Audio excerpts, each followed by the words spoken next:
Mars media நேயர்களுக்கும் அன்பர்களுக்கும் இந்த நாள் இனிய நாளாக அமைய எல்லாம் வல்ல இறைவனை பிரார்த்திக்கின்றோம். இந்த சேனல் உங்களுக்கு பிடிச்சிருந்தா மறக்காம சப்ஸ்கிரைப் பண்ணுங்க, ஷேர் பண்ணுங்க, லைக் பண்ணுங்க, கமெண்ட் பண்ணுங்க. எனதருமை ரிஷபராசி நேயர்களே, இன்னைக்கு இந்த பதிவுல நம்ம என்ன பார்க்க போறோம் அப்படின்னா 2024ஆம் ஆண்டு ஜூலை மாத ராசி பலன். இந்த ஜூலை மாசத்துல உங்களுக்கு எந்தெந்த கிரகங்கள் அற்புதமா வேலை செய்ய போறது, எந்தெந்த கிரகங்கள் மூலமா நீங்க கவனமா இருக்கணும், பரிகாரமா என்ன பண்ணினா ரொம்ப விசேஷம் இந்த மாசத்தை ஓட்டலாம் அப்படிங்கறத பத்தி இப்ப நம்ம தெளிவா பார்க்க போறோம். முதல்ல பதிலா உங்களோட ராசிநாதனும் பகைருண ரோகாதிபதியுமான சுக்கிர பகவான் தனவாக்கு குடும்பஸ்தானமாகி 2ஆம் இடத்துல இருக்கார். ராசிநாதன் அப்படிங்கிறது ரொம்ப சந்தோஷம். பகைருண ரோகாதிபதிங்கும் போது இந்த ரிஷபராசியை சேர்ந்த அன்பர்களுக்கு நிறைய கடன் இருக்கும். இருக்கா இல்லையா? கமெண்ட்ஸ்ல சொல்லுங்க. கண்டிப்பா கடன் இருக்கும் ஏதாவது ஒரு விஷயத்துல. அதே மாதிரி உடல் ஆரோக்கியம் அப்படிங்கும்போது என்ன பிரச்சனை இருந்தாலும் அதை அப்படியே கருவேப்பிலை தூக்கி போடுற மாதிரி தூக்கி போட்டு சந்தோஷமா இருப்பீங்க. அதே மாதிரி கொடுக்கல் வாங்கல் அதுல கூட நல்லபடியான ஒரு முன்னேற்றம் இருக்குன்னாலும் அதுக்காக நீங்க கடனை வாங்கி கஷ்டப்படுவீங்க. எல்லாத்துலயுமே பாத்தீங்கன்னா ஓரளவுக்கு உங்களுக்கு பிரச்சனைகள் அப்படின்னாலும் அதை சமாளிக்கிறதையும் இந்த சுக்கிர பகவானே கொடுத்துட்டு இருப்பார். சந்தோஷத்தையும் கொடுத்துட்டு இருப்பார். ஏன்னா சுக்கிர பகவான் என்னைக்குமே சந்தோஷத்தையும் கொடுப்பார். அந்த வகையில இந்த சுக்கிர பகவான் இப்ப எங்க இருக்காருன்னு பாத்தீங்கன்னா தனவாக்கு குடும்பஸ்தானமாக 2ஆம் இடத்துல இருக்கார். 2ஆம் இடம்ங்கிறது ரொம்ப விசேஷம். தனவரவு நீங்க எந்த அளவுக்கு உழைக்கிறீங்களோ அந்த அளவுக்கு கண்டிப்பாக கிடைக்கும். ஏன்னா இப்போ ஒரு ஆட்டோ ஓட்டுறாரு, ஒரு வேன் ஓட்டுறாருன்னு வச்சுக்கோங்க, ஒரு டிரைவர். அவர் காலையில வண்டி எடுத்துட்டு கடகடகடன் போனாதான் வருமானம் கிடைக்கும். வீட்லயே உட்காந்துருந்தா ஆட்டோ அதுமா ஓடுமா, ஓடிட்டு இந்தாப்பா நான் முடிச்சுட்டு வந்துட்டேன் இந்த காசு அப்படின்னு கொடுக்குமா? கொடுக்காது. அந்த மாதிரிலாம் இன்னும் சிச்சுவேஷன் வரல. உலகம் அந்த அளவுக்கு டெவலப் ஆகல. சரியா? அப்ப அவர் எழுந்திருந்து அவரோட காலை கடன்கள் எல்லாம் முடிச்சுட்டு ஆட்டோவை எடுத்துட்டு இல்ல வேனை எடுத்துட்டு அவர் பறந்தாதான் காசு கிடைக்கும். ஆக நீங்க எந்த அளவுக்கு உழைக்கிறீங்களோ அந்த அளவுக்கு கண்டிப்பாக உங்கள் உழைப்பு வீண் போகாது, வருமானம் கண்டிப்பாக கிடைக்கும். அதே மாதிரி இந்த ரிஷபராசியை சேர்ந்த ஆண்கள் பெண்கள் யாரா இருந்தாலுமே, ஈவன் குழந்தைகள் கூட ஒரு வாக்கு கொடுத்துட்டாங்கன்னு வச்சுக்கோங்க, இந்த வேலையை முடிச்சு கொடுக்குறேன்னு, கண்டிப்பா அது முடிச்சு கொடுத்துட்டு தான் அடுத்த வேலை. அது பெரிய விஷயம். ஏன்னா ரிஷபம் காளை மாடு எப்படி இருக்கும்? உழைப்பு. அந்த வகையில இவங்களுக்கெல்லாம் ஒரு பெரிய பிளஸ் பாயிண்டே உழைக்கிறது தான். அதே மாதிரி முக வசீகரம் இவங்களுக்கு கண்டிப்பா உண்டு. அதாவது அப்படியே இந்த ஆளை மயக்கிற ஒரு பார்வைன்னு சொல்லுவாங்க பாத்தீங்களா, அதெல்லாம் இவங்க கிட்ட தாராளமா இருக்கும். அப்படியே இவங்க பேசியே அவங்க வேலைகளை சாதிச்சுப்பாங்க. என்ன ஒண்ணு, இந்த கடன் இருக்கிறதுனால அவங்களுக்கு ஒரு பிரச்சனை, வேற ஒண்ணும் இல்லை. மற்றபடி 7/7/2024 இருந்து இந்த சுக்கிர பகவான் எங்க வரப்போறாருன்னு பாத்தீங்கன்னா உங்களோட 3ஆம் இடமாகிய சகாயஸ்தானத்துக்கு வந்துடுறாரு. இந்த நேரத்துல பாத்தீங்கன்னா உங்களோட முயற்சிகள் பலிதமாகும்.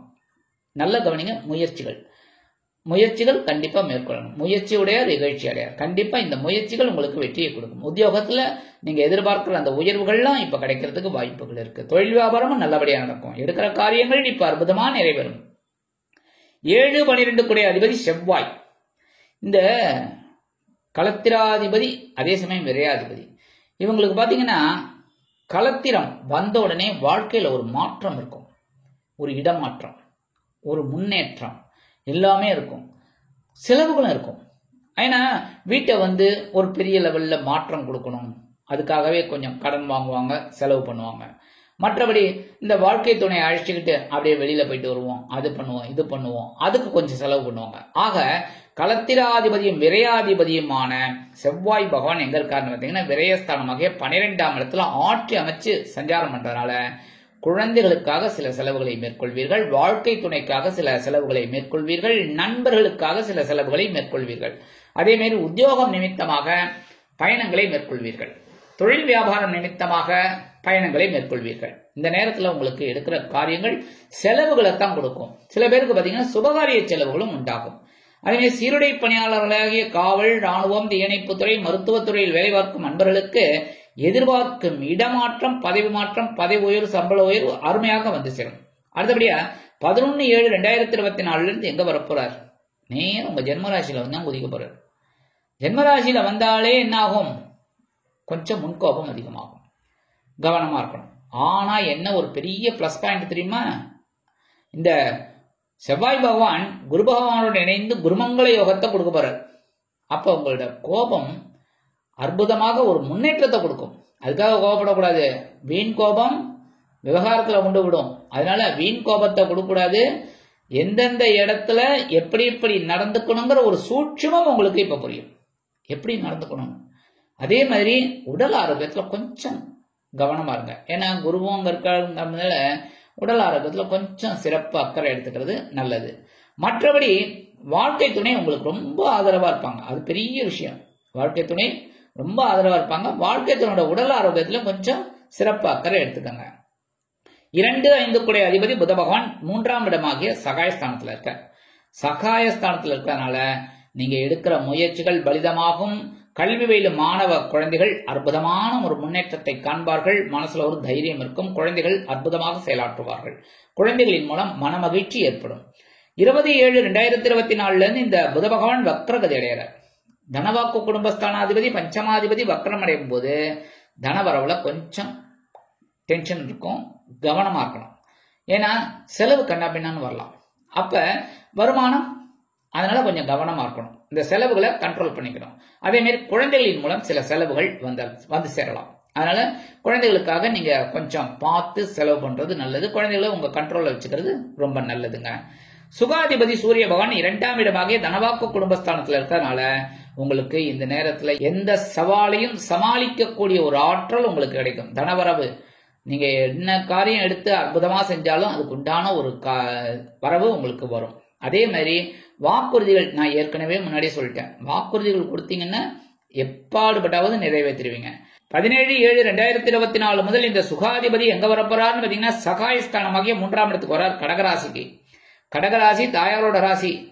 தாயாரோட ராசியில தட்சிணாயனத்துல வரப்போறாரு. இனிமே சூரிய பகவான் கடகத்துக்கு வந்துட்டாலே தட்சிணாயனம் ஆரம்பிச்சுடுது. அப்ப 3ஆம் இடம் அப்படிங்கறதுனால உங்களுக்கு இப்ப எடுக்கிற முயற்சிகள் கண்டிப்பாக பலிதமாகும். இந்த நேரத்துல நீங்க விட்டுக்காதீங்க, டக்கு டக்கு டக்கு டக்குன்னு முடிங்க. சரியா? சில பேருக்கு சுபகாரிய நிகழ்ச்சிகள் நடைபெறும். ஐயா ஆடி மாசம் நம்ம பார்க்க கூடாது, ஆடி முடிஞ்சு பார்க்கலாம் அப்படின்லாம் நினைக்காதீங்க.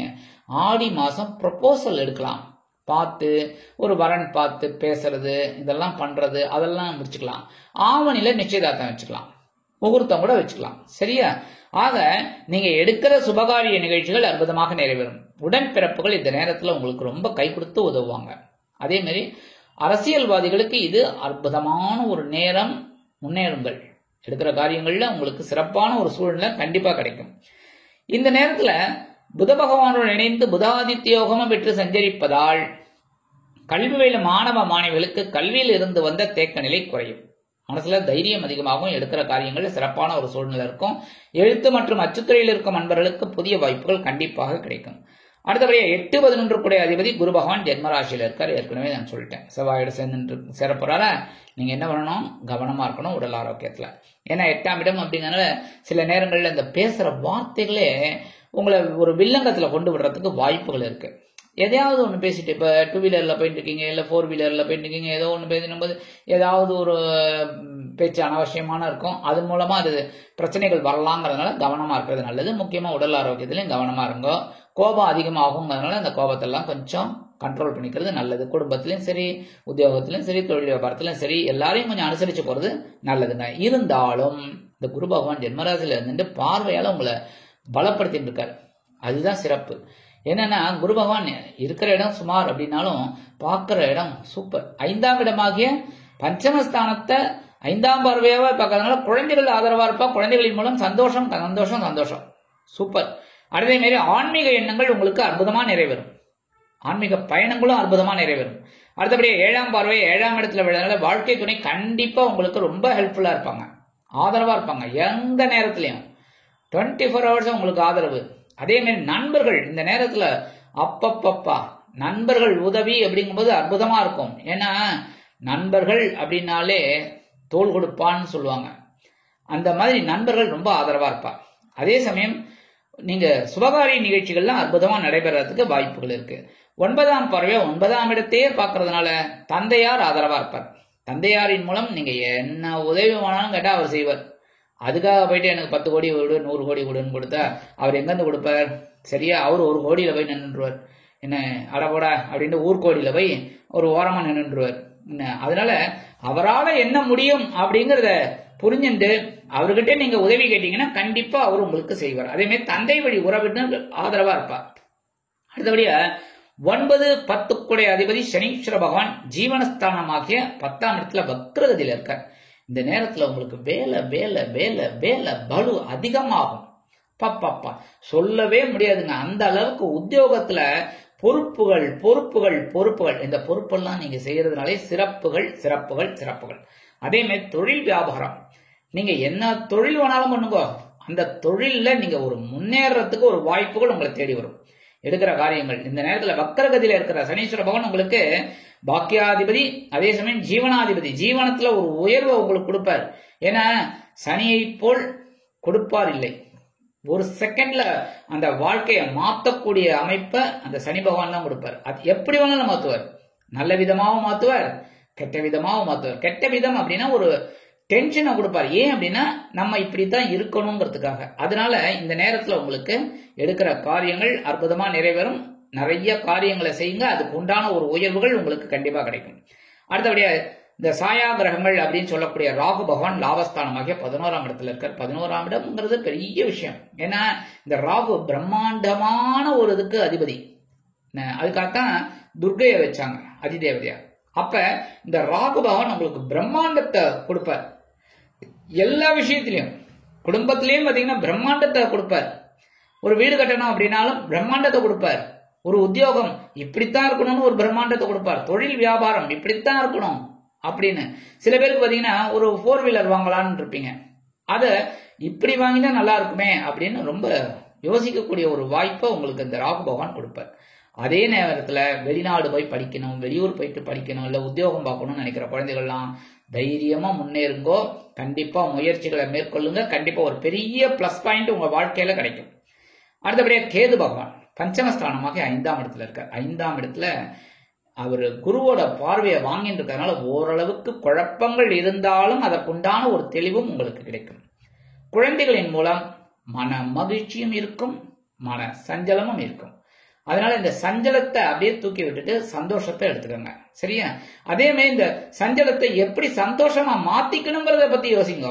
மாத்தி யோசி, அவ்வளவுதான், முடிஞ்சு போச்சு. சரியா, ஆன்மீக விஷயங்களை நீங்க நாட்டத்தை கொண்டு வந்தீங்கனாலே பெரிய பாக்கியம். அதே மாதிரி பரிகாரம் அப்படின்னு பார்த்தீங்கன்னா இந்த மாசம் நல்லபடியா போகணும் அப்படின்னா நிறைய கிரகங்கள் உங்களுக்கு ஓரளவுக்கு அனுகூலமா இருக்கு. அதனால பெரிய அளவுல பாதகங்கள் இல்லை. இருந்தாலும் சில பரிகாரங்கள் பண்ணினா ரொம்ப நல்லது. இப்ப குழந்தைகள் கூட, இப்ப கை குழந்தை கூட பால் அப்படிங்கும்போது ஒரு அழுகும்போதுதான் உடனே தாயார் வந்து பால் கொடுப்பார். அதே மாதிரி இந்த பரிகாரங்கள் பண்றதுனால ஓரளவுக்கு அனுகூலம் கண்டிப்பா கிடைக்கும். இந்த பரிகாரம் என்ன பண்ணணும் அப்படின்னா, நீங்க விநாயக பெருமான வழிபாடு பண்ணுங்க. பண்ண பண்ண பண்ண பண்ண மனசுல இருக்கிற அந்த கவலைகள் குறைகள்லாம் கொஞ்சம் கொஞ்சமா குறையும். அடுத்தபடியா நவ கிரகங்களில் உள்ள குரு பகவானை வியாழக்கிழமைகளில் நெய் தீபம் ஏற்றி வழிபாடு பண்ணுங்க. ஏன்னா இந்த ஜென்மராசியில இருக்கிறதுனால ஓரளவுக்கு ஒரு அனுகூலத்தை உங்களுக்கு கொடுப்பார். ஏன்னா ரிஷபராசிக்கு அதிபதி சுக்கிர பகவான், சுக்கிர பகவானுக்கு பகை கிரகம் குரு பகவான். ஜென்மராசியில இருக்கிறதுனால ஓரளவுக்கு உங்களுக்கு பரவாயில்லைனாலும் கவனமா இருக்கணும். அதுக்குதான் இந்த பரிகாரம். அடுத்தபடியா முருகப்பெருமான், ஏன்னா செவ்வாய் பகவான் ஓரளவுக்கு உங்களுக்கு விரயஸ்தானத்துல இருக்கார், அடுத்த ஜென்மஸ்தானத்துக்கு வரப்போறார். அப்ப என்ன நல்லது நடக்கணும் அப்படின்னா எம்பெருமான் முருகப்பெருமான வழிபாடு பண்றது நல்லது. கந்த சஷ்டி கவச்சம், கந்த குரு கவச்சம் இதெல்லாம் சொல்றது, கந்தர் அனுபூதி, உங்களுக்கு என்ன தெரியுதோ சொல்லுங்க. ஒன்னும் தெரியலையா, ஓம் ஸ்ரீ சரவண பவாய் நமக போறோம் 108 தடவை சொல்லுங்க. தினந்தோறும் 27 தடவை சொல்லுங்க. செவ்வாய்க்கிழமை வியாழக்கிழமை 108 தடவை சொல்லுங்க, ரொம்ப நல்லது. சரியா, இந்த இதை பண்ணுங்க. அப்புறம் முடிஞ்சா ஒரு தடவை சென்னையில இருக்கிறவ சிறுவாபுரி போயிட்டு வாங்க. இந்த மாசம் ஜூலை மாசத்துல முடிஞ்ச சிறுவாபுரி போயிட்டு வாங்க. கண்டிப்பாக உங்கள் மனதில் உள்ள குறைகள் சங்கடங்கள் கண்டிப்பாக குறையும், சந்தோஷமான ஒரு சூழ்நிலை கிடைக்கும்.